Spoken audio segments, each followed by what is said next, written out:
over this past week, an awful lot of emergency crews and folks from the towns and the county, of course, were getting out, taking care of those who were shut in by the snow and by the cold. Probably nobody any busier, or maybe not busy, as the folks at Bluffton Self-Help. Courtney Hampson, the executive director of the, or CEO of Bluffton Self-Help, joining us. Courtney, what was last week like for you guys? Was it even tougher, or was it actually easier? It was tough. It was tough because we knew that folks weren't able to work, so Right. businesses were closed, so people lost income. And kids were home, which means the groceries in the fridge and in the Yeah. pantry went faster than they normally would because Okay. kiddos weren't getting their snack and lunch at school. So we kind of braved the elements on Friday and opened the market because we felt really strongly that food is a non-negotiable and families are hungry. And we served about 94 families on Friday. Our mobile delivery crew went out as well. We made them check in with us every 30 minutes to make sure they were okay on the roads. But yeah, it's just a reminder that the slightest little hiccup, a snowstorm in South Carolina, really throws a family kind of off its axis. And we want to be there to step in and help. And I'm glad we were able to. Yeah, it doesn't take much. And because you were there, now I would imagine there is even a more acute problem in restocking and restoring the great things that you guys do.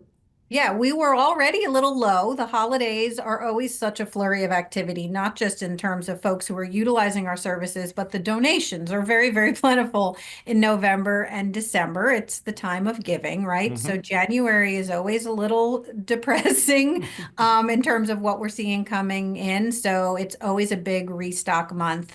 We spend more money in November and December, so it all kind of washes out, right? Right. The warehouse is bare. We're trying to get it stocked back up again.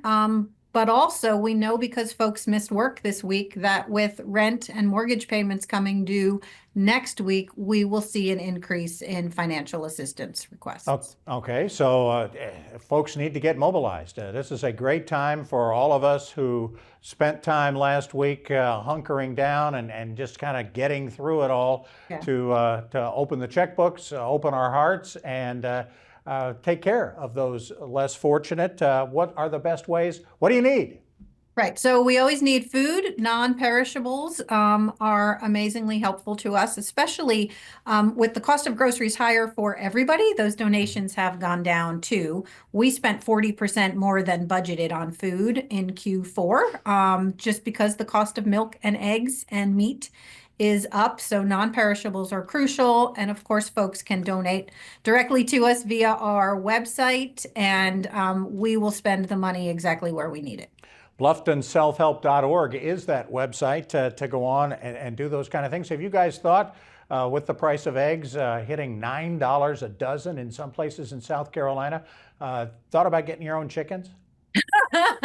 We have not, but we have thought about what our relationships with local farmers should and could look like instead of relying on other food sources. Okay, I just thought I'd bring that up. Anything else we can do for you and get folks excited and fired up? We got Valentine's Day coming up in a couple of weeks. Maybe people should love each other a little more than the ones closest to them, and think about the love we should be spreading out in our community. I love that. Our community is struggling, and the majority of our neighbors are barely holding it together paycheck to paycheck. So helping out a neighbor is how our organization started. One neighbor helping one neighbor, and now we're thousands who can help thousands. Okay, for those who have not joined our talks in the past, the number is staggering in Beaufort County alone. 60% of our neighbors are not earning a livable wage. Wow. In Beaufort County. In Jasper County, it's 75%. So Wow. yeah, look around. It's Oh. the majority of the people. All right, Courtney, thank you so much for the time. We hope this jogs some people into action, and we will talk to you again next month. Courtney Hampson, the Chief Executive Officer, CEO, the boss, the kahuna of the Bluffton Self-Help at BlufftonSelfHelp.org. Thanks for joining us. Thank you. We'll be back with more right after this.